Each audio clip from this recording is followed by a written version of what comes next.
نبی صلی الله علیه وسلم عبد الله بن مسعود رضی الله عنه ته حکم وکړو چې ته ماته قرآن کریم تلاوت نو تلاوت په خپلم کول پکار دي، د بلنم اوریدل پکار دي. او اوس آسانه خبره ده، بس موبایلو کې تلاوت دي، که د چا گاړی نو په گاړی کې دې ځان ته ولګئ، که د چا څه اسی موبایل دی نو کور کې وده کېږي دغه تلاوت لګوه، شیطانانو نه بچ کېږي، جناتو پیریانو وغیره هغې د تکلیف نه بیا بچ کېږي. نبی علیه صلات وسلام هغه ته وفرمایل تلاوت وکړه، هغه صورت نساء شروع کړ. خو چې هغه څومره تلاوت وکړو نو هغه ډېر زیات تلاوت دی، لکه 2-3 آیاته نه دي، تقریبا نیمه سپاره تلاوت هغه وکړو. نبی علیه السلام ورته ناست دی او اوري. د دې نه پته ولګېده د الله د پیغمبر د قرآن سره څونه تعلق. موږ د خپل تعلق لږه جانچ او پرتال واخلو چې موږ د قرآن کریم سره څومره تعلق دی. یوازې دا خو نه ده چېرې موږ دلته په مدرسه کې طالبانو ته ناظره ختمه کړو او هغوی بیا وځي بیا پته نه لګي چې چېرته قرآن راواخیستو که نه. دا خو زموږ مقصد نه دی، صرف برای انعام ته چې دی نو ناظره ختموه او بیا قرآن کریم له لاس مور. نو دې وجې نه نبی علیه صلات وسلام ته 2 حکمونه شوي دي، یو دا چې خلکو ته ولوله، یو دا چې په خپله تلاوت وکړي.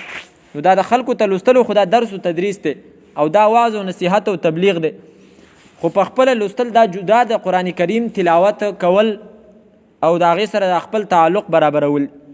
نبی علیه صلات وسلام د هغه تلاوت اورېدو، هغه 4مه سپاره شروع کړله او په هغې کې یو آیت دی، فکیف اذا جئنا من کل امة بشهید وجئنا بک علی هؤلاء شهیدا. دی آیت ته راورسېد. عبدالله ابن مسعود سے فرمایي چې نبی علیه صلات وسلام ما ته وفرمایل بس چې ما خیال وکړو نبی علیه صلات وسلام د سترګو نه اوښکې روانې جړلې. په هغه آیت کې الله تعالی دا فرمایي فکیف اذا جئنا، پس څرنګې ناشنا حالت به کله چې به راولو موږ من کل امت د هر یو امت ناش بشهید یو ګواه، وجئنا بک او ای پیغمبره را بولو تعالی را علی هؤلاء شهیدا، په دې خلکو باندې ګواه، تا به هم ګواه جوړو. وی نبی علیہ السلام ما ته وفرمایل چې بس ودرېږه، او بیا یې راته وفرمایل چې قیامت په ورځ باندې چې الله ما ګواه جوړ کي نو اقول کما قال العبد الصالح، زه به هغه خبره کوم چې کم نیک بنده کړې وه. هغه نیک بنده څوک و؟ حضرت عیسی علی نبینا و علیه الصلاة والسلام. د هغه په باره کې الله تعالی د قیامت په ورځ باندې به تپوس کوي او د هغه جواب الله دلته په قرآن کریم کې موږ ته ذکر کړی دی.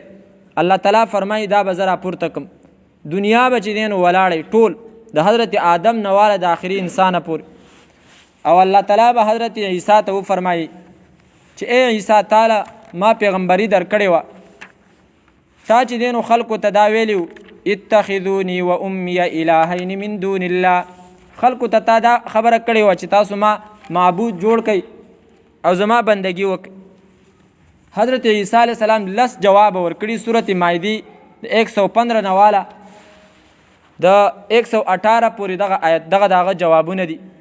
خو په هغې کې د هغه یو جواب دا دی ما قلت لهم الا ما امرتني به ان اعبدوا الله ربي وربكم، چې یا الله ما دیو ته حکم نه دی کړی مګر هغه چې تا ما ته کړی او هغه دا ان اعبدوا الله ربي وربكم، چې تاسو د الله عبادت وکړئ چې هغه زما هم رب دی او ستاسو هم رب دی. او بیا فرمایي وکنت علیهم شهیدا ما دمت فیهم، زه په دیو ګواه وم څو پورې چې زه په دیو کې موجود وم. فلما توفیتنی، یا الله چې کله تا زه وفات کوم كنت انت الرقیب علیه، بیا ته په هغو باندې چې دی نو څه وي ګواه وي او نګران وي.